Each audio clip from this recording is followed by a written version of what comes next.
Bonsoir et bienvenue sur le plateau du Grand Direct. Très heureux de vous retrouver sur les antennes d'Azur TV avec au sommaire de ce mercredi 3 février notre invité politique ce soir, Samia Ghali, maire adjointe de Marseille. Beaucoup de dossiers à voir avec elle, les finances de la ville, la gestion de la crise sanitaire, l'Olympique de Marseille et la rue Ibrahim Ali qui va voir le jour à Marseille. C'est l'un des combats de Samia Ghali depuis de nombreuses années maintenant. Dossier ensuite sur la vaccination, des reportages à découvrir dans cette édition, notamment sur ces associations qui aident les seniors à accomplir leur démarche.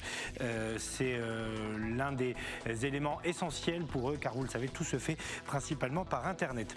Et puis, Mourad Boudjelal aux commandes du IRFC, c'est officiel, ça y est, l'ancien patron du RCT a donc tiré un trait sur l'OM ou le Sporting Club de Toulon.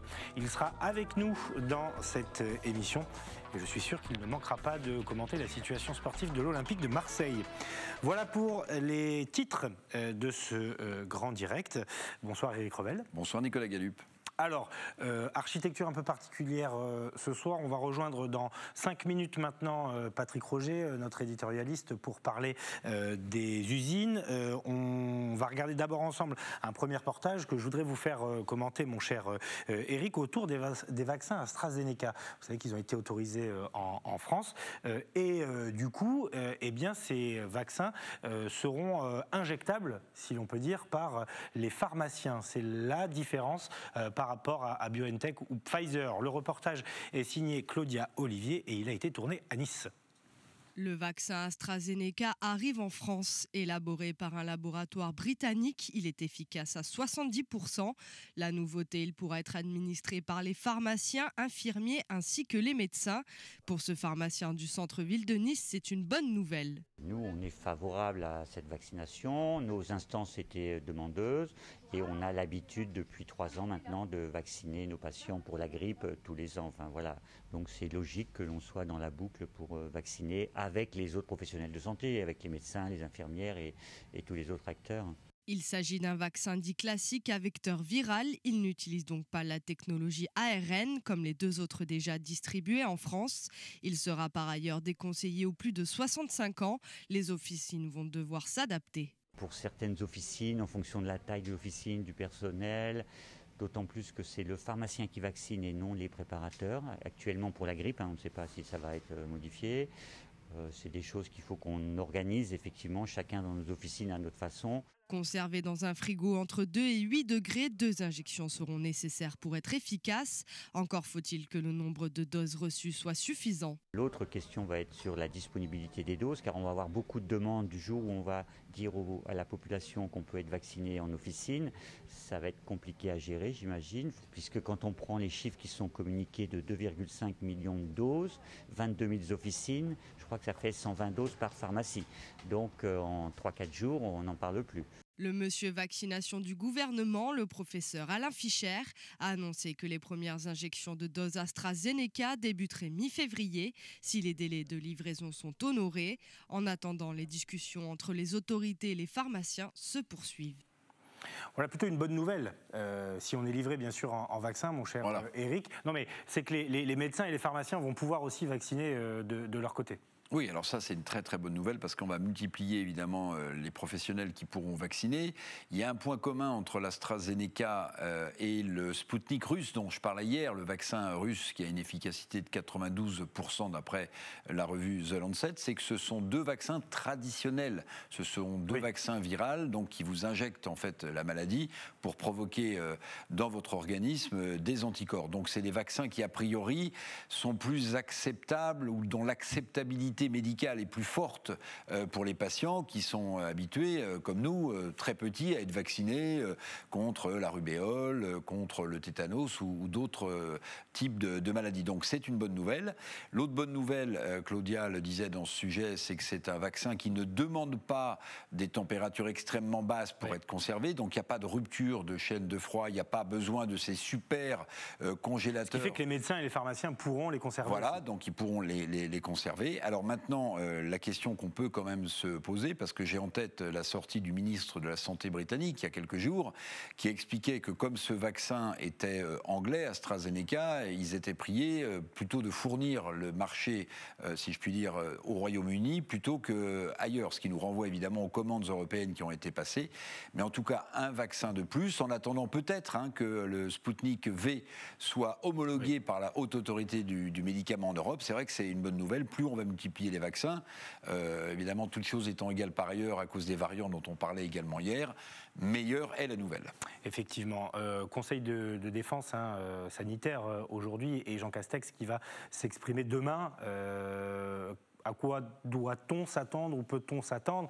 A priori, si c'est lui qui parle, pas de Voilà, confinement. exactement, Nicolas. Ce qu'on peut se dire, c'est que normalement, en tout cas jusqu'à présent, la communication du couple exécutif, président de la République, Premier ministre, le Premier ministre, il annonce plutôt des contraintes supplémentaires, le président de la République, il annonce plutôt un reconfinement. Alors le fait que ce soit Jean Castex demain, entouré d'autres ministres, dont Bruno Le Maire, qui annonce des choses dans cette conférence de presse, on se dit en toute logique, si on s'en tient à la communication actuelle, qu'il ne devrait pas y avoir une annonce de reconfinement, alors qu'il faut quand même le rappeler, les vacances commencent vendredi prochain pour les premières zones pour ces vacances de février. Une dernière chose, et puis on passe à la suite de cette émission, une info que je voudrais vous faire commenter. Ça ne s'améliore pas sur le front de la Covid dans notre région. Les Alpes-Maritimes, la métropole toujours le mauvais élève, métropole des Nice-Côte d'Azur toujours le mauvais élève du pays. C'est Toulon aussi qui rentre dans la case des métropoles préoccupantes. Il faudra quand même qu'on essaye de comprendre pourquoi ça flambe autant chez nous en ce moment.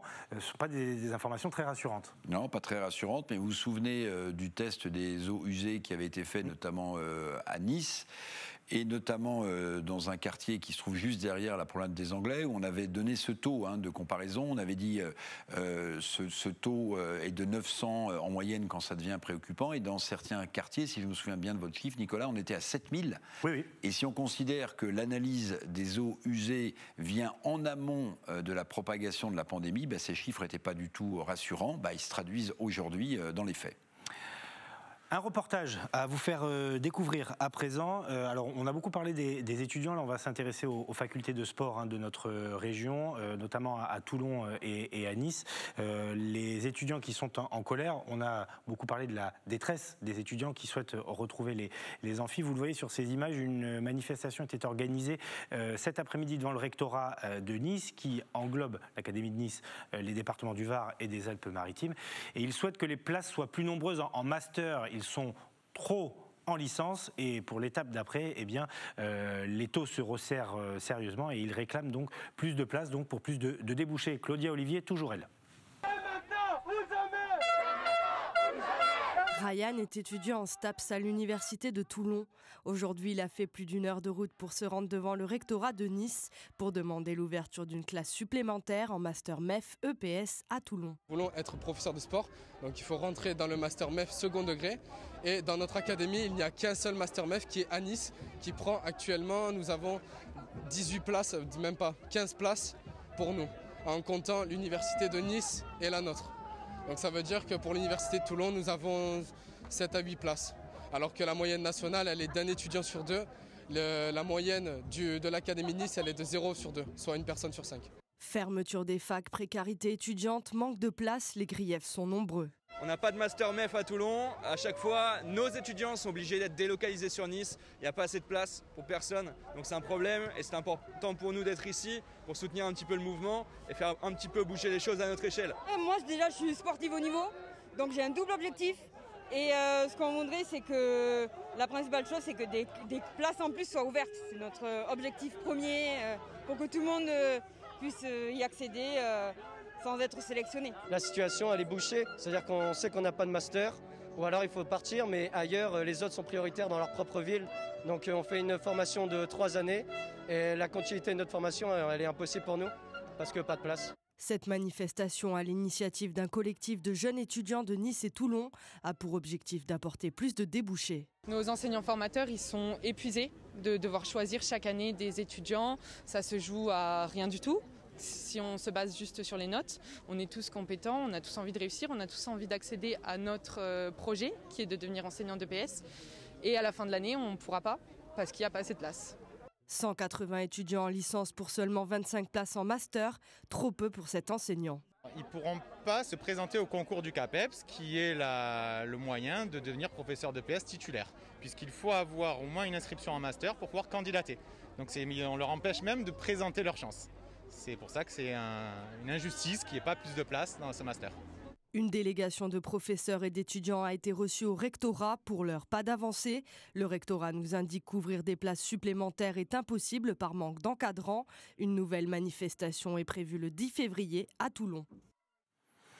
Éric, un petit commentaire. Vous pensez que ça ne ferait que déplacer le goulot d'étranglement? Bien sûr, parce qu'on comprend bien qu'on passe d'un nombre de 180 en licence à 25, si j'ai bien compris, en master, c'est-à-dire le diplôme suivant de 3e à 4e année pour une formation qui est importante, qui est celle de professeur d'éducation physique. Mais si vous créez beaucoup de postes en master et que derrière, vous n'avez pas les postes dans les lycées ou dans les collèges de professeurs stagiaires ou de professeurs titulaires en éducation physique, en fait, vous allez vous retrouver non pas avec un goulot d'étranglement en licence, mais avec un goulot d'étranglement en master. C'est-à-dire qu'ensuite, si vous avez beaucoup d'élèves en master, il faut ouvrir beaucoup de postes en lycée ou en collège pour que ceux qui auront réussi leur master, plus nombreux forcément, puisque le numerus clausus sera plus important, puissent avoir un job comme professeur d'éducation physique.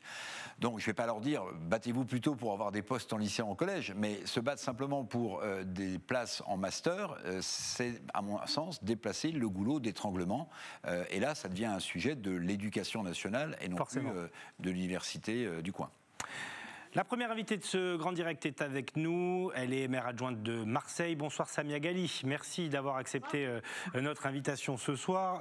On va rentrer dans le vif du sujet tout de suite. Benoît Payan, le maire de Marseille, a présenté hier une situation des finances de la ville très inquiétante. Il va falloir trouver des marges de manœuvre et faire des arbitrages avant le prochain conseil municipal. Est-ce que ça va pouvoir se faire? Les finances sont dans un état apparemment assez préoccupant. Il est clair que les finances, et malheureusement nous le savions, sont dans un état préoccupant, mais pour autant, on doit aussi dire aux Marseillais qu'on va faire le maximum, qu'on va aussi être force de proposition, parce que notamment dans le plan de relance de l'État, il faut que la ville de Marseille soit entendue, il faut que la ville de Marseille soit prise en compte et que tous les projets, notamment en investissement, soient pris en compte dans le cadre du plan de relance. Il y a aussi les collectivités, parce que les collectivités, que ce soit la région ou le département, sont des collectivités qui collectent aussi l'impôt des Marseillaises et des Marseillais. Il est normal qu'une part revienne aussi à la ville de Marseille pour qu'elle puisse tout simplement mettre en place des projets en investissement et permettre à la ville de pouvoir fonctionner. Ensuite, je me dis, c'est important que les Marseillais comprennent qu'il faudra aussi investir dans la ville. Il faut permettre que l'économie reparte dans la ville. Et c'est clair que le jour où il y aura des grues, où il y aura énormément de construction, des choses qui se feront dans la ville, que le développement économique se fasse, c'est clair que l'emploi repartira. Et c'est aussi l'économie qui revient finalement aux Marseillais. Donc c'est une question de gestion, de savoir-faire. On fera aussi des économies par ailleurs, je peux vous garantir, mais nous serons vigilants. Et c'est vrai que c'est une période de... Les impôts, il y a une crainte autour des impôts. Est-ce que vous allez être obligé de les augmenter? Ce n'est pas à moi de le dire, c'est au maire de Marseille de le dire si c'était le cas. Alors je vous parle, il n'y a pas eu de discussion sur l'augmentation des impôts, donc c'est plutôt ça réservé au maire de Marseille. Samia Ghali, hier on a donc découvert, grâce à Benoît Payan, l'audit sur les finances de la ville de Marseille, commenté également par le maire adjoint de Marseille aux finances. La question que je vous pose, c'est en fonction des promesses qui ont été faites pendant la campagne municipale, avec une situation financière dégradée, mais comme vous l'avez dit en commençant cet entretien, qu'on connaissait avant, est-ce que toutes ces promesses sont réalisables et finançables ? Écoutez, on est en train de travailler sur les sujets primordiaux. C'est pour ça que j'ai parlé aussi dans le cadre du plan de relance, parce que le plan de relance, il y a plein de, notamment les projets structurants, et là pour le coup, c'est des sujets qui me concernent dans le cadre de ma délégation. Ça fait partie des projets qui peuvent être financés dans le cadre du plan de relance. À nous d'être force de proposition, à nous d'être persuasifs auprès de l'État pour que nous puissions être pris en compte et que l'État apporte aussi la manne financière que la ville de Marseille n'a jamais eue. Samia Ghali, juste un mot sur un dossier très important, parce que c'était l'un des combats que vous meniez et que vous menez finalement toujours depuis de nombreuses années. La rue Ibrahim Ali à Marseille, ça y est, ça va devenir une réalité, ça va passer au conseil municipal. Et je voudrais qu'on rappelle cette histoire qui remonte il y a 25 ans, cet adolescent de 17 ans assassiné par des colleurs d'affiches du Front National. Vous vous battez donc depuis des années pour qu'une rue porte son nom. Depuis 26 ans, puisque nous allons malheureusement fêter le 21 février la 26e année triste de la mort d'Ibrahim Ali. Et depuis 26 ans, je n'ai eu de cesse. Il n'y a pas un conseil municipal où je n'ai pas alerté le maire de Marseille en lui proposant, en lui demandant de donner l'avenue des Égalades, de la nommer l'avenue Ibrahim Ali. Il l'a toujours refusé. La majorité municipale de l'époque a toujours refusé de le faire. Je n'ai jamais lâché. Les habitants n'ont jamais lâché. La famille d'Ibrahim Ali n'a jamais lâché. Ses amis n'ont jamais lâché. Et aujourd'hui, c'est la victoire finalement de la sagesse, la victoire aussi de la mémoire qu'il a emporté face à ceux qui ont voulu effacer, faire que la mort d'Ibrahim Ali, c'était juste un petit événement. Eh bien, nous disons non, ce n'était pas un petit événement, c'est une histoire qui doit être inscrite dans l'histoire de Marseille, malheureusement, avec des histoires des fois agréables et des choses moins agréables. Eh bien, celle-là, elle n'est pas agréable, mais elle est importante de l'écrire. Écrire pour sa famille, pour Ibrahim Ali lui-même d'abord, pour sa famille, 26 ans, c'est énorme. Vous savez, aujourd'hui, on est tous contents quand nous écoutons les rappeurs marseillais chanter soprano. Et je peux vous dire que Ibrahim Ali venait du même endroit, chantait, en tout cas il allait dans les mêmes salles pour répéter. Il revenait d'ailleurs. Oui, c'est ça, il revenait.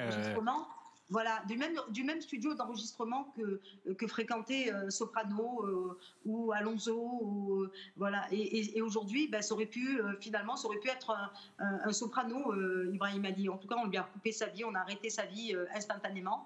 Je considère qu'on a réparé quelque chose qui n'était pas fait, quelque chose, on a réparé. Voilà, et l'avenue des Égalades, c'est évidemment la rue où il a été assassiné. Une dernière chose, parce que je sais que vous êtes pressé et on va vous libérer derrière. Vous vous êtes entretenu avec les groupes de supporters de l'Olympique de Marseille. C'est un énorme sujet, et pas qu'à Marseille, niveau national. Qu'est-ce que vous leur avez dit? Est-ce que vous les avez appelés au calme, après notamment les incidents du week-end dernier? D'abord, à leur demande, donc ils m'ont demandé de les recevoir, ce que j'ai fait, et donc j'ai trouvé leur démarche plutôt saine. Voilà, je leur ai fait part de mon mécontentement. Je disais que je condamnais quand même tout geste de violence ou d'agressivité qui n'a pas de lieu d'être. Peu importe la raison de notre colère, peu importe la raison de l'énervement qu'on peut avoir, il faut savoir se maîtriser et surtout ne jamais passer à la violence. On ne peut pas mettre des joueurs en situation de stress, des joueurs à qui on demande d'avoir des résultats, de les mettre dans une situation qui peut malheureusement les fragiliser au moment de 2 matchs très importants.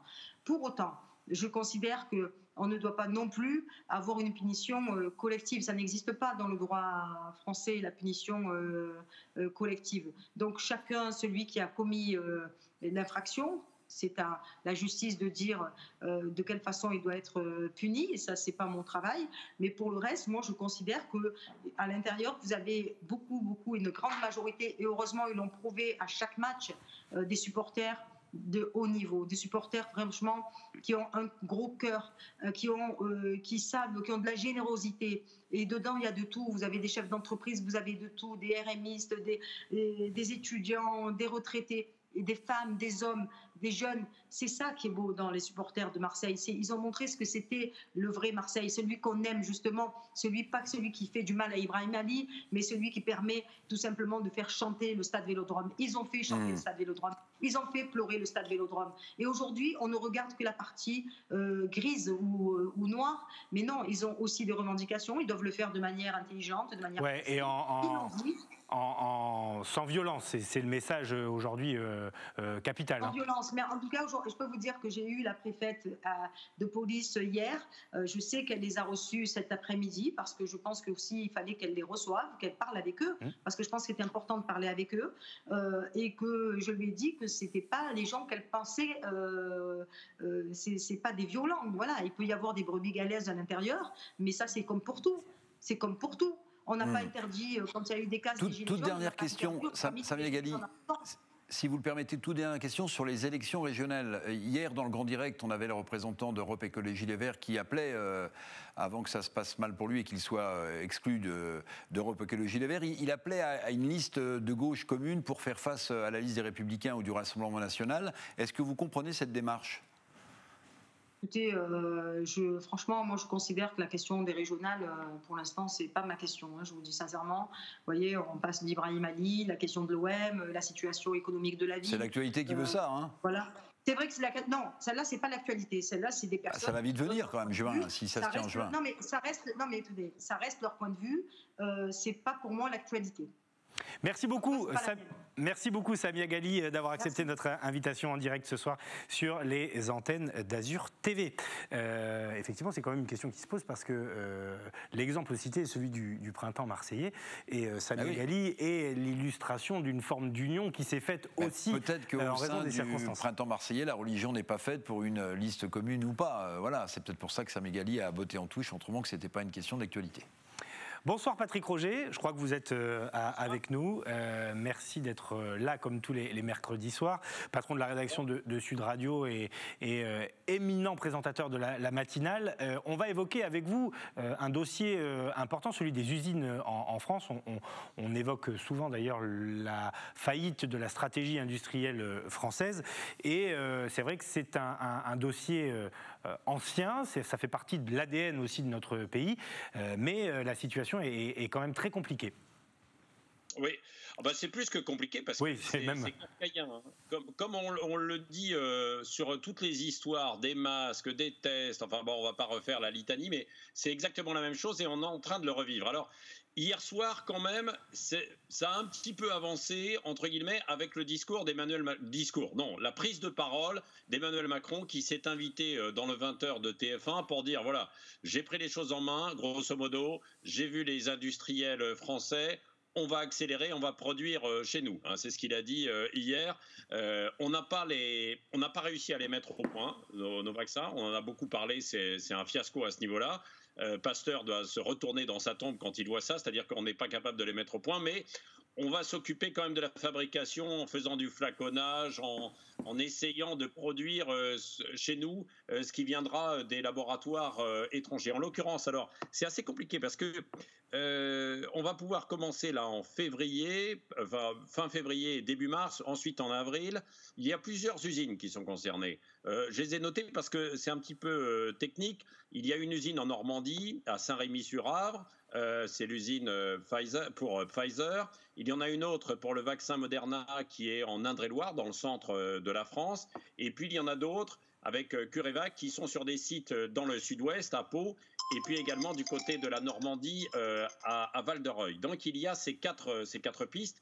Et puis à côté de ça, on apprend qu'il y a d'autres labos qui pourraient les mettre au point également, ces vaccins, Novavax, Janssen, etc. Donc, on a l'impression qu'au printemps, avec le rallongement des jours, on va voir un petit peu plus d'éclaircies, si je puis dire, dans le ciel des vaccins français. Parce que pour l'instant, c'est quand même pas très beau, le tableau. Avec aujourd'hui le recours aux vaccins potentiellement russes, vous savez, avec Sputnik V, on en parle beaucoup, il y a des négociations qui sont en cours. On parle aussi encore du chinois. Peut-être qu'il pourrait y avoir quand même une autorisation via l'Europe. Et puis, à côté de ça, il y a Valneva. Alors oui, il y a cette histoire de biotech nantaise, quand même, Patrick, qui mérite qu'on en parle un peu plus longuement, pardonnez-moi. Mais voilà une pépite biotech française qui est installée à Nantes, qui s'appelle Valneva, qui a mis au point un vaccin et dont on a appris que ce vaccin nantais servirait à vacciner des Britanniques. Oui, non mais complètement. Alors Vanelva, il faut dire que c'est une jeune entreprise française qui est basée à Nantes. Jeune, elle a déjà quelques années. Elle avait connu quelques soucis financiers il y a une dizaine d'années, au moment de la chute en bourse de beaucoup d'entreprises en 2008. Elle s'est alliée avec d'autres laboratoires en Europe. Et aujourd'hui, elle conçoit du côté de Nantes. Elle a un investisseur autrichien et donc elle fabrique aussi et elle travaille avec l'Autriche. Et elle a une usine en Écosse où elle peut produire. Jusqu'à présent, Vanelva avait proposé ses services. C'est un fiasco total, c'est-à-dire qu'on n'a pas tenu compte en France. On avait Sanofi, on avait l'Institut Pasteur et on se disait qu'on n'avait pas forcément besoin de Vanelva. Résultat, Boris Johnson lui est allé visiter l'entreprise du côté de l'Écosse et a dit banco, et il a acheté des doses. Résultat, ces doses qui sont mises au point donc, par le laboratoire français, qui n'est pas que français, franco-autrichien, va fournir à la Grande-Bretagne entre 40 et 60 millions de doses, et pas du tout en France. Donc c'est l'illustration de ce que l'on disait depuis le début de cette pandémie, c'est-à-dire qu'une bureaucratie française qui est quand même extrêmement lourde, on a du mal à aller voir ce qui se fait sur le terrain, et à côté de ça, les anglo-saxons qui déroulent le tapis rouge, et là ça va marcher. Donc c'est vrai que franchement c'est quand même très rageant, quoi. C'est très rageant de se dire que même si évidemment les vaccins de Vanelva ne vont pas être immédiatement disponibles, mais qu'ils étaient là à disposition, qu'on aurait pu compter, miser sur eux dans les mois qui viennent, et qu'on ne les aura pas. Mais c'est d'autant plus rageant, Patrick, je me permets de souligner que vous vous souvenez quand Emmanuel Macron était ministre des Finances, il allait à Los Angeles pour ce grand raout des biotech et des start-up, qu'il avait lancé en France la French Tech et qu'on n'a pas été capable de repérer cette pépite qu'on avait sur notre sol. Pas besoin d'aller à Los Angeles, on en avait une à Nantes. Alors non, mais elle était, Eric, petite nuance, elle était quand même repérée, puisque ça fait des années qu'elle existe. Sauf c'est pire alors. Tout ce qui est à l'extérieur est beautiful. Tout ce qui est sur le territoire français, non, c'est pas terrible, on n'est pas très fiers de ce que l'on fait. Voilà, c'est pire. On aller voir à l'étranger. Résultat, on passe à un côté d'énormément de choses. Ce que l'on me disait d'ailleurs hier, c'est ça qui est assez extraordinaire. La philosophie française, et notamment dans l'administration, c'est que on dit les choses, donc on parle, et on a l'impression que derrière, tout suit, tout est fait. Eh bien non. Malheureusement, ce n'est pas le tout de dire les choses, mais il faut être capable de faire, d'agir et de produire, là en l'occurrence, et c'est ce qu'on ne fait plus. Toute dernière question, Patrick. Demain, Jean Castex, conférence de presse. D'ailleurs, je ne sais pas si on lui posera la question sur ce loupé français Valneva. Vous vous attendez à quoi? Pas un reconfinement, il ne va pas nous annoncer un reconfinement. Écoutez, là pour l'instant, ce ne sont pas les bruits que l'on a dans l'entourage du gouvernement. On ne parle pas d'un reconfinement puisqu'on veut l'éviter à tout prix. Cela dit, la semaine dernière, on disait qu'il y allait avoir le reconfinement et on a été très surpris vendredi soir. Donc, méfions-nous, on n'est pas à l'abri d'une surprise. Même si les quelques indicateurs, quand même, de ces derniers jours montrent que, certes, il y a toujours l'épidémie et que les hôpitaux continuent. Il y a de plus en plus d'hospitalisations. Il y avait 400 morts hier, mais qu'on est toujours dans ce fameux plateau et qu'on n'est pas dans une explosion des cas, et que pour l'instant on pourrait maintenir ce couvre-feu de 18h et puis peut-être quelques aménagements. Merci beaucoup Patrick Roger, à la semaine prochaine, directeur de la rédaction de Sud Radio. On vous retrouve demain matin aux commandes de la matinale avec Cécile de Minibus, bien sûr. D'un patron de rédaction à une autre, Guilhem Ricavi est avec nous, il est connecté. Bonsoir mon cher Guilhem. On va regarder ensemble, avant que vous nous parliez de ce beau dossier que vous consacrez demain aux bars et aux restaurants clandestins. Je voulais vous montrer ce reportage parce que c'est lié finalement. C'est l'une des conséquences de la crise de la Covid-19, une tradition marseillaise mise en péril, celle des camions pizza qui ont été inventés dans la cité phocéenne avec le couvre-feu. Eh bien pour eux, les affaires sont dures. Le reportage est signé Cindy Chevaux. Pour cette pizzaiolo, le coup de feu s'est transformé en couvre-feu. Obligé de fermer à 18h, au lieu de 20h30 habituellement, la mesure du gouvernement ampute la majeure partie de son activité. Installée près du rond-point du Prado à Marseille, Léa accuse le coup. J'arrête de produire à 15h30 pour vendre ce qui me reste dans ma banque à pizza. Le soir, il y a une demande quand même, sachant qu'il n'y a plus les restaurateurs, donc il y a une demande au niveau des emportés, les gens qui passent, qui veulent des pizzas le soir pour manger chez eux et tout, donc je rate tous les services du soir. Je peux faire à peu près 100-150 € au jour, donc sur 5 jours ouvrables 500, sur 4 semaines 2000. Contrairement aux restaurateurs, les camions peuvent continuer en journée la vente à emporter, mais à partir de 18h, seule la livraison est autorisée.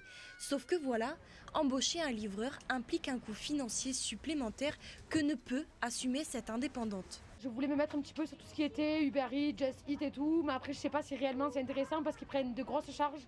Donc, et moi je veux quand même privilégier ma clientèle que je vois tous les jours face à moi que d'une clientèle internet en fait. Au premier confinement, la ville avait exonéré la redevance. Avec la restriction du couvre-feu, pour le moment pas de dégressivité. Mais au-delà de ces aides, c'est toute une profession qui est inquiète. Le camion pizza a été inventé à Marseille. C'est toute une institution en péril à cause de la Covid-19, selon ce porte-parole. Depuis le début du confinement, donc depuis le mois de mars, on est à 2 confrères par semaine qui ferment et c'est beaucoup, donc, effectivement. Et j'espère que ce sera que ça. Mais donc oui, là on est en péril. Le fonds de solidarité et même l'aide que la ville fait pour aider les artisans, heureusement qu'il est là. Mais en fait, le but c'est simplement de travailler. Donc qu'est-ce qu'on attend? Mais on attend ce que la majorité des Français attendent, de pouvoir simplement retrouver une vie normale et travailler, tout simplement. La soixantaine d'artisans itinérants de la ville espèrent continuer de vendre ces 4 fromages sans être interrompus par l'éventualité d'un 3e confinement. Voilà, mon cher Guilhem, les camions à pizza en péril, c'est une vraie économie à Marseille. Ah, c'est une économie réelle, effectivement. C'est un peu la tradition marseillaise sur le chemin du retour du travail, de s'acheter une pizza, encore plus les soirs de match. C'est également dans les entreprises aussi une forme de tradition parfois de se commander quelques pizzas et effectivement d'aller les chercher dans ces camions qui souffrent réellement effectivement de la situation sanitaire du moment. Alors, demain, dans la Provence, vous allez nous parler des métiers de bouche également, les restaurants et les bars qui ouvrent clandestinement. Il y en a aussi dans le Var et dans les Alpes-Maritimes. C'est un phénomène largement répandu quand même à Marseille ? Alors écoutez, justement, c'est la question que l'on s'est posée, Nicolas, de savoir si oui ou non, parce qu'il y avait un petit peu le mythe des restaurants qui ouvraient une petite salle, qui recevaient dans leur cuisine, qui ouvraient à quelques fidèles. On a voulu savoir ce qu'il en était vraiment. Et oui, c'est une réalité, effectivement, à Marseille. De très nombreux établissements pratiquent cette ouverture clandestine. Et figurez-vous que ce n'est pas uniquement pour le folklore ou pour s'enrichir. C'est que quand on pose la question aux patrons de ces établissements, ils savent le risque encouru, qui est un risque réel de condamnation, de fermeture administrative, mais il y a pour certains d'entre eux cette nécessité, cette quasi-obligation de continuer à ouvrir, pour continuer à vivre tout bêtement, parce que c'est une économie où il y a parfois des salaires non déclarés et du coup on ne bénéficie pas des mesures gouvernementales de soutien ou d'activité partielle ou de chômage partiel. Donc il y a parfois une véritable obligation pour ces établissements d'ouvrir. Et puis, il faut le reconnaître aussi à Marseille. Alors, ce n'est pas Olivier Véran qui sera très satisfait de cette réponse, mais ce besoin, j'allais dire, de se retrouver et d'échanger, ça fait un petit peu partie d'une forme de tradition qui est forcément discutable d'un point de vue du Covid.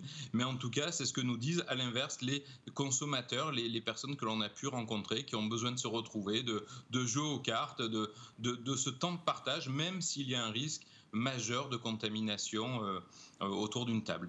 Et puis les menaces du ministre de l'économie, alors là ça va bien plus loin parce que c'est autre chose que d'ouvrir et de faire une opération happening finalement, mais ils ne sont pas refroidis visiblement par ce qui peut leur arriver, parce que derrière ces sanctions administratives encourues, c'est en tout cas le cas pour le restaurateur niçois là, qui avait quand même ouvert, donc il y a aussi le risque judiciaire si j'ose dire.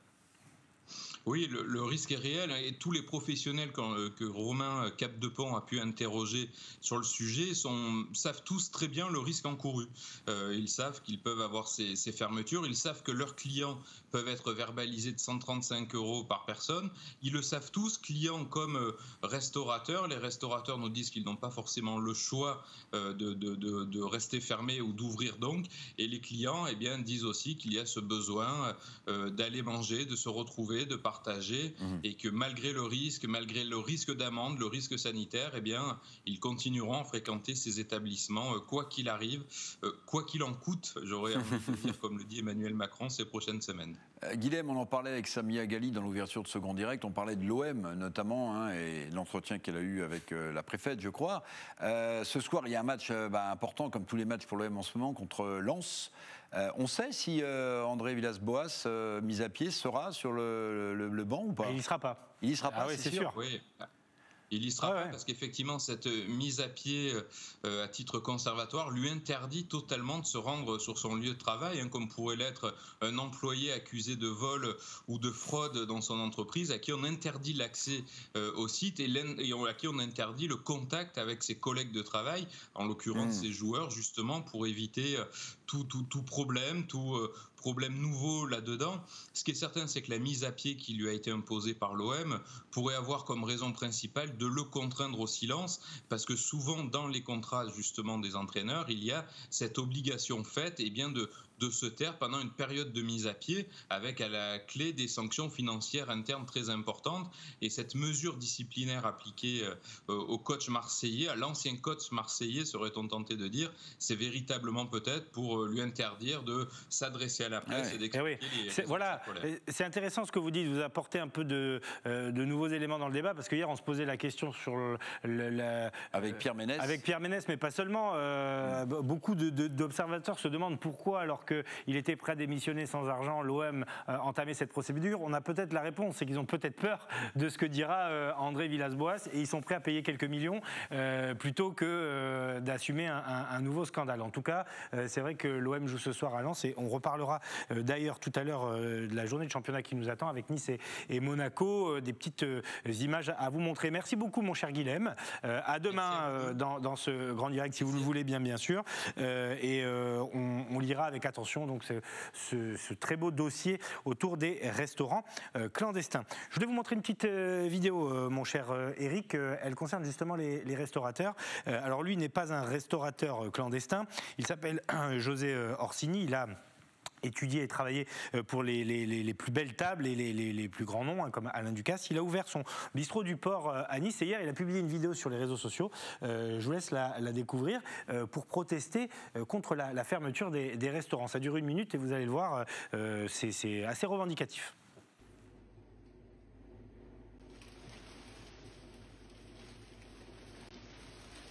Messieurs, dames, bonjour. On est toujours là. Monsieur Juan Castex, ils veulent tous nous enterrer, mais tous les restaurateurs sont encore là. On se bat pour nous sauver. Voici les petits menus de la semaine au bistrot du port. En entrée, la petite pizza aux truffes. Après, la petite salade de scampi et maraîchère de légumes frais. Une troisième petite entrée, la salade de crabe tout décortiquée et mangue fraîche. Pour les poissons, un filet de dorade, des petites carottes glacées, une mousseline de carottes et un beurre aux truffes. Encore un petit poisson, une morue fraîche, garni coco figatelle, le figatelle frais du village bien évidemment. Après, une petite association de 5 fromages corses, 2 petits desserts, le véritable apple crumble et le deuxième, la tarte aux myrtilles toute décomposée. On continue et je ne retournerai pas sous terre. On restera dehors les amis, tous ensemble. Voilà, il s'est enterré vivant, non sans humour. Alors, ce que j'ai trouvé génial, moi, dans le message véhiculé, c'est qu'évidemment, il simule un enterrement et c'est tout sauf drôle, mais il le fait avec une volonté également de se battre et de ne pas se laisser justement réenterrer. Ah oui, non, c'est une super idée. Alors, il aurait peut-être dû indiquer sur son carton le nom de son restaurant pour que le buzz soit total. Le bistrot du port. Bon, voilà, au bistrot du port. Nice. Mais je trouve que l'image est magnifique. Il en profite pour donner la carte des plats qu'il peut servir. Donc, je trouve ça assez bien joué. Et moi, je vous donne mon billet, Nicolas, que cette petite vidéo va faire du bruit et va pas mal tourner sur les réseaux sociaux. C'est déjà le cas. Ça, vous avez bien senti l'affaire, mon cher Eric. Eric, puisque vous avez la parole, vous allez la conserver. C'est l'heure de votre édito. Avant d'accueillir Mourad Boudjelal, que vous consacrez votre édito à là aussi un dossier procès du siècle, un dossier important, le procès du siècle. On parle climat. Oui, alors on avait baptisé cela, Nicolas, vous en souvenez donc, un peu pompeusement quand même, le procès du siècle, avec cette pétition qui avait regroupé quand même 2 millions de Français qui avaient signé cette pétition en faveur de la préservation du climat en France. C'est le premier grand procès sur le climat et la justice française a condamné l'État français aujourd'hui pour son inaction climatique, notamment face à la réduction insuffisante des fameux gaz à effet de serre. Alors la condamnation financière, je vous rassure tout de suite, elle est très symbolique, puisque les 4 associations qui avaient porté plainte vont recevoir chacune 1 euro.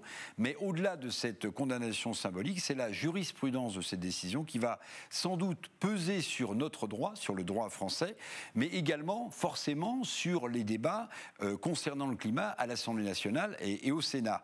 Rappelons quand même les objectifs de la France en matière de réduction des effets climatiques. La France est engagée à diminuer ses émissions de gaz à effet de serre de 40% d'ici 2030, on en est encore loin, et à une neutralité carbone à l'horizon 2050, vous imaginez. Donc un procès, que je ne qualifierais pas du procès du siècle, mais en tout cas un procès historique et pour l'exemple, un procès qui va faire date et qui va forcément modifier les décisions gouvernementales et les questions de protection de l'environnement, parce qu'évidemment, ça ne fait pas bien dans le décor d'avoir l'État français, par le gouvernement, l'État français, ça dure depuis plusieurs années, condamné pour inaction climatique. À suivre un peu de sport dans ce grand direct, et pour une fois on ne va pas parler que de l'OM, même quasiment pas, avec notre invité Mourad Boudjelal, qui est le nouveau propriétaire du IRFC, et puis on rentrera aussi dans le derby de la Côte d'Azur, puisque l'OGC Nice et l'AS Monaco s'affrontent également ce soir. Mais avant cela, un petit point sur la vaccination, pas vraiment un petit point, je dis des bêtises. On va s'intéresser à la vaccination, mais aux seniors. Vous le savez, mon cher Eric, ils n'ont pas toujours la main très agile sur Internet. Et aujourd'hui, pour réserver son tour de vaccination, ça se fait beaucoup via les plateformes.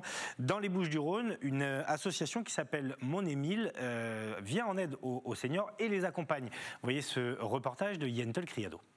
Pour connaître les lieux de vaccination, j'ai encore mis consulter le site santé. Je n'ai pas Internet. Janine n'a pas Internet, mais pas de panique, Émile est là pour ça. Son association d'aide aux seniors est mobilisée depuis plusieurs semaines sur la vaccination. Il accompagne les personnes âgées dans leur prise de rendez-vous pour se faire vacciner. En grande majorité, tout se passe sur Internet. Et là, ici, vous avez accès à tous les centres de vaccination qui sont dans le département du Bouches-du-Rhône. Mais les membres de l'association n'échappent pas au calvaire des rendez-vous vaccinaux. Internet ou appel téléphonique, tout est saturé pour au moins 3 semaines. Et vous avez marqué donc effectivement que pour l'instant, il n'y a aucun rendez-vous de disponible, mais que dans les 30 prochains jours, il va y avoir 1100 vaccins qui seront disponibles dans ce centre-là. Vous êtes bien au centre de vaccination du centre gérontologique départemental. Pour prendre rendez-vous pour vous faire vacciner, vous pouvez envoyer un mail à vaccination-rdv. Toujours pas de vaccin donc pour Janine, mais malgré tout l'accompagnement d'Émile a rassuré cette Marseillaise de 84 ans. On a répondu à mes questions. Voilà. Oui, non, c'est très bien. Parce que passer sa journée à téléphoner, on n'a pas Internet, on n'a pas... Non, c'est très bien, c'est un souci de moins. Effectivement, là, je me rends chez Janine, j'ai pas trouvé de solution, donc c'est pas un échec sur le fond, mais effectivement, j'ai pu répondre aux questions de Janine en lui disant, d'abord, on s'occupe d'elle, donc elle n'a plus à appeler ou à être inquiète d'un rendez-vous, juste elle sera un peu patiente malheureusement sur la date de rendez-vous, et qu'on va l'accompagner. Donc ça rassure les seniors aussi, ça évite peut-être aussi de pouvoir engorger les lignes téléphoniques de manière indirecte, puisque les gens appellent plusieurs fois une téléphonique en ayant un espoir. Donc on est là aussi pour rassurer les gens et de trouver une solution. Donc moi, mes équipes sont en permanence sur les sites internet ou autres pour trouver des rendez-vous dès qu'il y a des dates disponibles. Donc on est à l'affût des rendez-vous, c'est un peu la guéguerre des rendez-vous, mais on fait au mieux. Voilà. La structure ne se contente pas de prendre rendez-vous pour les seniors qu'elle suit. Les bénévoles les accompagnent lors de leur vaccination. Certains n'ont pas la capacité d'y aller seuls ou n'ont pas les moyens de pouvoir aller tout seuls, donc on les accompagne aussi vers les centres de vaccination avec nos bénévoles. On les attend, puis on les raccompagne. Ça leur permet de pouvoir les rassurer aussi, qu'ils soient moins inquiets et qu'ils aient aussi une présence de manière gratuite et bénévole. Donc on a beaucoup de gens à aider, mais on est auprès d'eux. Émile, comme les autres membres de l'association, sont surtout là pour répondre aux questions, les rassurer et les accompagner pas à pas. Au fil du temps, des liens se créent entre les bénéficiaires et les bénévoles, une présence importante pour Janine. Il m'a apporté le sourire. L'association Mon Émile est sollicitée par des centaines de seniors dans toute la région PACA. Face à cette forte demande, l'équipe a dû recruter plusieurs coordinateurs. Ils sont aussi un appui précieux pour les hôpitaux qui renvoient beaucoup de seniors isolés vers l'association. Voilà pour le travail donc de cette association qui aide les seniors à se faire vacciner ou plutôt dans leur démarche. Nous ouvrons maintenant dans ce grand direct une page sportive avec cette officialisation. Mourad Boudjelal est désormais le nouveau propriétaire du IRFC, président. Il a nommé en tant que directeur sportif l'ancien international français Nicolas Anelka. Mourad Boudjelal qui est avec nous. Bonsoir, merci d'avoir accepté cette invitation. Voilà, c'est la fin d'un feuilleton de plusieurs mois sur votre avenir personnel à la tête d'un club de sport. Ça se fera donc désormais à Hyères avec des ambitions, bien sûr. Déjà, l'ambition de structurer un club amateur aujourd'hui et de lui faire passer un cap. Et puis ensuite, on verra ce que l'avenir nous réserve si on réussit cette première étape.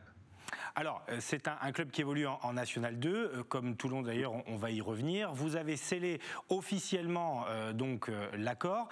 La décision la plus emblématique pour le moment, c'est la nomination de Nicolas Anelka. Je crois que c'est une rencontre humaine aussi que vous avez eue avec lui, au-delà des préjugés. Oui, j'avais regardé quelques reportages sur lui, puis on s'est rencontrés. Puis c'est le choix aussi de quelqu'un à qui les joueurs ne pourront pas mentir. Je cherchais un coach qui générationnellement soit très, très proche des joueurs. Donc c'est le cas de Nicolas Anelka qui a à peu près la même culture. Et je me suis dit, dans le sport, ce qui est important, c'est le coach donnait beaucoup d'envie et beaucoup de respect. Et je trouvais que c'était la personne idoine pour cette fonction. Et vous l'avez aussi rencontré personnellement, c'est-à-dire que vous êtes allé au-delà de l'image qu'il peut avoir parfois dans notre pays. Tout à fait. Il faut regarder un très beau reportage sur Netflix, ça vous donnera une autre image de Nicolas Anelka. On s'est rencontrés dans un hôtel de l'aéroport, toujours le même, comme je l'avais fait avec Bernard Laporte. Et le courant est passé très vite. Il a beaucoup d'énergie et puis beaucoup d'ambition aussi. Voilà. Donc c'est quelqu'un de très posé, qui a des idées bien arrêtées, qui a ses réseaux et qui a aussi énormément envie de transmettre. Voilà. Donc c'est une belle expérience pour lui. J'espère qu'il nous amènera le plus haut possible. Mais disons qu'on a des ambitions raisonnées. Alors on va y venir aux ambitions. Juste un dernier mot sur Nicolas Anelka. Sa mission sera aussi évidemment de faire jouer son réseau. Vous l'avez dit, de faire venir des joueurs. Il va avoir cette dimension-là aussi de dirigeant qui va avoir pour mission de trouver des perles rares et des pépites. Exactement. Voilà, on va lui faire confiance là-dessus. Et puis quand vous prenez quelqu'un comme Nicolas Anelka, c'est pour l'utiliser totalement, Et bien sûr, c'est pas pour faire de la figuration. Donc oui. Et puis bon, moi je suis débutant dans le football, donc je veux aussi construire mes réseaux, mais autour de Nicolas Anelka. Alors, de votre côté, Mourad Boudjelal, vous partez donc d'un nouveau pied après le RCT, après le Sporting Club de Toulon, l'OM, les rumeurs, le Grand 8 aussi, j'imagine même pour vous. Quelles sont aujourd'hui donc vos ambitions très concrètes avec le IRFC qui est pour l'instant en National 2, qui se défend pas mal, qui est 7e au classement de sa poule. Vous voulez l'emmener jusqu'où et à quelle échéance ce club ?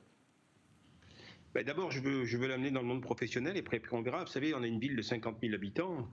On ne peut pas avoir des ambitions démesurées. Je crois qu'il y a un grand club à côté qui s'appelle le Sporting Club de Toulon, qui lui devrait jouer dans des divisions au-dessus. Ça, c'est la logique des choses. Et nous, on va essayer d'être le second juste derrière. Ça ne sera pas facile parce qu'il y a aussi d'autres beaux clubs dans le Var. Il y a des clubs comme Auxerre, par exemple, ou Guingamp, des villes qui ne sont pas hyper importantes au niveau population, mais qui ont réussi à ancrer une culture foot et à monter jusqu'en Ligue 1, jouer même la Ligue des Champions pour la JOCR. Est-ce que c'est le genre de parcours qui pourrait vous inspirer ? Quand vous entrez dans un projet, vous ne vous donnez pas de limites, bien sûr, mais vous ne pouvez pas vous les imposer. Donc moi, aujourd'hui, j'ai pris peut-être un peu de maturité par rapport à mes années précédentes. Aujourd'hui, je gère le présent. Et le présent est compliqué à gérer parce que c'est une page blanche, quoi, voilà. Ensuite, une fois qu'on aura déjà établi cette première étape, on essaiera de regarder plus loin. Mais pour l'instant, ça serait trop ambitieux et trop prétentieux de notre part. Donc vous allez y aller pas à pas. Au niveau des moyens, vous emmenez des partenaires. De quel budget disposera le club ? Est-ce que ces questions-là sont déjà réglées ? Oui, on devrait miser la saison prochaine sur un budget autour de 2,5 millions, en sachant qu'aujourd'hui il est de 400 000 500 000. Voilà, et essentiellement grâce à du partenariat et quelques actions d'investisseurs. Et donc ça veut dire qu'une équipe sûrement sera renforcée, mais pas que l'équipe, parce qu'on a aussi besoin de renforcer nos structures et l'encadrement autour. Vous savez, on part d'une page blanche, on n'a pas de bureau, on n'a rien. Donc je dois tout construire aujourd'hui. Alors, vous avez été auréolé de succès à Toulon. Les choses ensuite se sont orientées vers Toulon Foot et l'Olympique de Marseille. Aujourd'hui, c'est le projet dont vous rêviez sur le papier et un projet dans lequel vous croyez à 100%. C'est le projet dans lequel je vais m'investir. Donc, si je n'y croyais pas, je ne m'y investirais pas. Et c'est le projet dans lequel je me sens bien parce qu'il est à échelle humaine. Voilà, j'avais envie d'aider le monde amateur, je le fais. Je rencontre des gens passionnés, je rencontre des gens avec plein de défauts, mais d'énormes qualités bien plus importantes que leurs défauts. Et ça donne un véritable vent de fraîcheur, quoi. J'ai été dans le monde professionnel plus que personne. Et c'est bien de redescendre dans ce monde de passionnés, sans pression, parce que moi, j'ai passé 15 ans de ma vie avec un t-shirt à étoiles, à errer le long d'un terrain en stressant sur le résultat final. Je n'ai pas envie de revivre ça. Donc c'est pour ça, et vous l'avez compris, que je me donne un minimum de pression, prendre du plaisir, respecter le monde amateur, et puis si on peut faire mieux, on le fera, mais aucune pression. Alors j'imagine qu'il y a une date que vous avez quand même cochée sur votre calendrier, c'est en mai prochain, le 8 mai très exactement, vous affronterez Toulon à Bon Rencontre. Est-ce que c'est une rencontre justement vous languissez de rencontrer Toulon? Est-ce que vous craignez un peu aussi ce derby? D'abord, j'espère que le Covid ne l'a pas coché sur son calendrier. Ouais, c'est vrai. Ce sera amusant. Mais bon, moi, je suis Toulonnais. Je vis plus à Toulon. Je vis pas très loin de Toulon, mais c'est là que j'ai grandi, quoi. Voilà. Et donc, j'ai pas d'animosité. On ira pour essayer de gagner, bien sûr, si le match a lieu. Mais la logique fait que normalement, contre Toulon, il n'y aura pas de match, parce que aujourd'hui, on n'est pas du tout dans les mêmes structures et dans les mêmes moyens. Dans votre groupe, il y a aussi la réserve de l'Olympique de Marseille. Est-ce que vous nourrissez des regrets quant au projet de reprise de l'OM, d'autant plus quand on voit ce qui se passe actuellement? Qu'est-ce que je peux vous dire que le président Hérault est d'une maladresse incroyable. On ne peut pas dire d'abord qu'on ne recrute pas de gens qui sont supporters de l'OM et qu'on les a licenciés parce que ça nuisait à la productivité. C'est une stupidité absolue, je veux dire. Si vous prenez des gens qui vivaient sur la planète Mars et qui ne connaissaient pas le foot, vous les mettez un mois à l'OM, au bout d'un mois, ils deviendront supporters de l'OM. C'est normal parce que c'est un boulot de passion, je veux dire. Et donc, c'est totalement stupide de dire ça. Et en plus, ça peut lui valoir un prud'homme parce que ça s'appelle de la discrimination, un licenciement sous discrimination. Donc, c'est une stupidité. Et vous ne pouvez pas non plus, quand vous êtes président de l'OM, sous-entendre que la Coupe d'Europe 93 a été volée, quoi.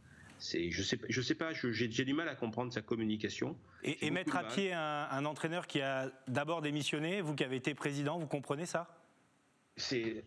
Mettre à pied, je comprends, mais actuellement l'entraîneur a démissionné, la seule chose à lui dire, et surtout qu'il a dit je veux pas d'argent, parce qu'il a été très clair, András Bolas, il a été très très clair.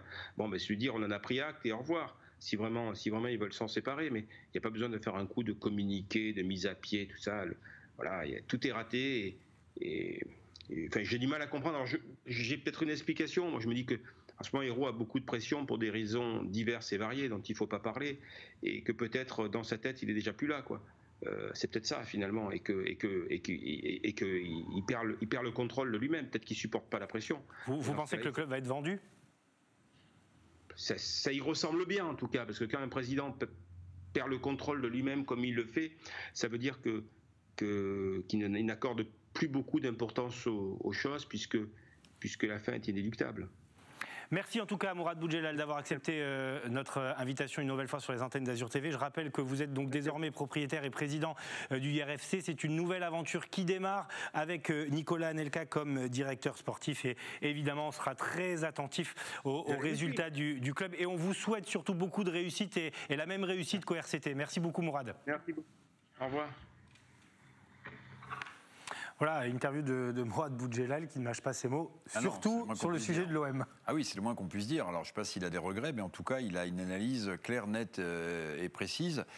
Et notamment sur le président de l'OM. Alors on verra si il a raison à moyen ou à court terme, mais en tout cas, le moins qu'on puisse dire, Nicolas, oui, c'est qu'il ne mâche pas ses mots tout en restant extrêmement calme et en ayant l'ambition de faire grandir ce club de hier. Donc ça, c'est aussi un magnifique challenge pour lui. Lui, comme vous le soulignez, qui a réussi énormément de choses dans le sport. Et le foot, on va continuer d'en parler un court instant. Cette information d'ailleurs qui nous intéresse, parce qu'on suit le dossier Canal qui refuse de négocier de gré à gré avec la Ligue. Donc après avoir boycotté l'appel d'offres, eh bien Canal+ refuse l'étape suivante, c'est-à-dire la négociation de gré à gré. Là aussi, on est face à un fiasco et une situation ubuesque. Donc l'OM qui joue ce soir à Lens à 21h. C'est le cas également de Monaco et de Nice qui vont s'affronter, mon cher Eric. Alors, des situations sportives un peu différentes. Nice qui est 13e, mais au cœur de la crise. Monaco 4e au pied du podium. Et deux salles, deux ambiances. La première au centre d'entraînement de l'OGC Nice, une banderole qui a été déployée par les supporters, par respect pour le comté de Nice, bien sûr. Humiliez-les. Voilà, petit coup de pression des supporters qui ne pourront pas se rendre en principauté à scooter, parce que vous savez, Eric, à chaque fois, c'est la tradition, quand le match se déroule à Monaco, les supporters de Nice y vont en peloton de scooter.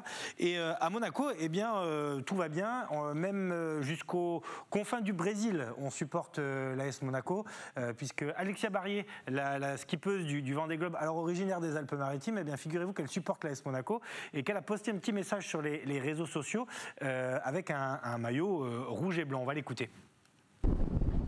Hello les amis, bienvenue à bord de TSE Format Planète. Un petit message pour mon équipe préférée, mon équipe de cœur, la S Monaco. Ce soir il y a derby. Écoutez les gars, je peux pas être avec vous sur le terrain. J'ai mis mon maillot, je vais le garder toute la journée. Je me trouve au large du Brésil, donc sur le Vendée Globe. Après plus de 85 jours de mer, je pense très fort à vous. Vous allez gagner, c'est certain. Dag et Monegou, à fond les gars, à fond. Et je viendrai vous voir à mon retour. Soyez forts, je vous embrasse. Voilà, elle a embarqué son maillot de l'AS Monaco. Et puis en plus, au moment où elle est en train de croiser les côtes du Brésil, grand pays de football s'il en est, donc là, ça ne pouvait pas mieux... Tout à fait, on l'attend de pied ferme. On va essayer de la rappeler d'ailleurs, Alexia Barrier, qu'on avait eu au téléphone en direct dans cette émission, elle qui mène donc son aventure olympique. Donc c'est ce soir, 21h, Monaco-Nice. Prono, mon cher Eric ? Monaco est mieux classé, et sur une bonne dynamique, je dirais 2-1 avec un but de Nice quand même. Alors moi je joue la grosse cote pour les deux, je dis que Marseille gagne à Lens et que Nice s'impose à Monaco. Voilà, je fais all-in là-dessus et je serai riche à la fin de la soirée si ça se passe. On va terminer rapidement parce que je voulais quand même vous montrer ce reportage. On était dans le sport et on y reste. C'était la semaine olympique en vue des Jeux de Paris en 2024 dans les écoles de l'Académie de Nice. Reportage à Antibes signé Alexis Ricard dans lequel vous allez voir un champion olympique de natation made in Antibes justement. Depuis lundi, c'est la semaine olympique et paralympique à Antibes. Les écoles présentent aux plus jeunes l'histoire des Jeux olympiques avant de passer à des activités physiques plus ludiques. Les élèves de l'école Jacques Boissier ont pu ainsi rencontrer des sportifs de haut niveau comme Alain Bernard. 4 médailles olympiques, dont 2 en or aux JO de Pékin en 2008 et Londres en 2012. Et donc aujourd'hui, voilà, moi ça me tient à cœur de pouvoir venir à la rencontre des enfants, de partager mon expérience, de leur montrer mes médailles olympiques. Voilà, pour qu'ils puissent un jour, pourquoi pas, se prendre à rêver à participer aux Jeux Olympiques. C'est d'abord l'olympisme, c'est une belle histoire et une belle devise. Donc l'idée de participer de manière collective, de s'engager. Et puis on a la chance d'avoir des champions olympiques sur la ville d'Antibes, en particulier en natation. Aujourd'hui il y a Christophe, il y a Alain qui sont là et qui voient les enfants et ils voient ce qu'ils voient à la télé, c'est-à-dire à la télévision, ils voient quelqu'un qui monte sur une marche du podium, on entend la Marseillaise, on voit le drapeau français qui monte. Eh bien, ces hommes et ces femmes sont là et ils ont un contact direct avec les enfants, un peu pour les faire rêver et surtout pour leur passer un message de fraternité, de dépassement. C'est un moyen aussi, cette semaine olympique et paralympique, de les sensibiliser sur le handicap, parce que bien sûr, c'est la semaine olympique et paralympique, et à travers le handicap, il y a un moyen de s'épanouir en faisant du sport aussi. À 4 ans de Paris 2024, l'initiative permet de faire la promotion de l'activité physique et qui sait, de faire naître quelques vocations. Mais si ça peut leur donner envie d'aller pousser la porte d'une association, que ce soit de football, de natation, de judo, de tennis ou autre, ce sera quand même quelque chose de supplémentaire à leur apporter. Ouais, des vocations, des sportifs qui s'identifient. Tous les sportifs qui ont commencé à faire un sport se sont identifiés à un grand champion. C'était mon cas. C'était le cas d'Alain. Moi, j'avais quelqu'un avec qui je nageais quand j'étais gosse. Je l'adulais. Et je pense que c'est bien de garder en tête comme ça, d'avoir un objectif pour après se donner tous les jours dans les stades, dans les bassins, pour des gens qui ont des capacités, de garder un objectif au loin. C'est stimulant en tout cas. Christophe Calfaillant, nageur au JO de 1988, 1992 et 1996 est même venu avec la flamme olympique des Jeux de Tokyo 2020. C'est un vrai exemplaire qui a transporté la vraie flamme de l'allumage traditionnel d'Olympie. Et comme il se trouve qu'il y a eu ce qui s'est passé et que tout le monde est au courant en mars l'année dernière, cette histoire de Covid, ils ont décidé que les flambeaux ne se passeraient plus de main à main pour des raisons d'hygiène, mais qu'ils se passeraient de l'un à l'autre. Donc la flamme se transférait d'un relayeur à l'autre par 2 flambeaux distincts et différents, jumelés. Et du coup, le porteur de flamme en récupérait un exemplaire. Donc c'est quand même un privilège de l'avoir aujourd'hui pour la ville d'Antibes, de l'avoir gardé ici. Cette semaine à thème continue jeudi et vendredi dans les écoles de Laval, Saint-Claude et Guinemer. Voilà, la flamme olympique. Impressionnant. Mon cher Eric. Et puisqu'on était dans les diffusions de matchs de foot, cette information pour les supporters de l'OM, Canal+ co-diffusera quand même le match de dimanche soir entre l'OM et le PSG, co-diffusion donc avec Téléfoot, qui continue de diffuser les matchs sans payer. Bravo à eux. Merci mon cher Eric. Merci Nicolas. On se retrouve demain sur le plateau du Grand Direct avec Olivia Grégoire qui sera avec nous. Vous serez d'ailleurs depuis Marseille. Olivia Grégoire qui est ministre de l'économie solidaire et qui est en déplacement dans les Bouches-du-Rhône. Merci à Sébastien Lyotard, Théo Sarfati, Ilan Dehé, Fabrice Giusto, Philippe Caudet et bien sûr l'excellentissime Stéphanie Mossman. Bonne soirée, à demain.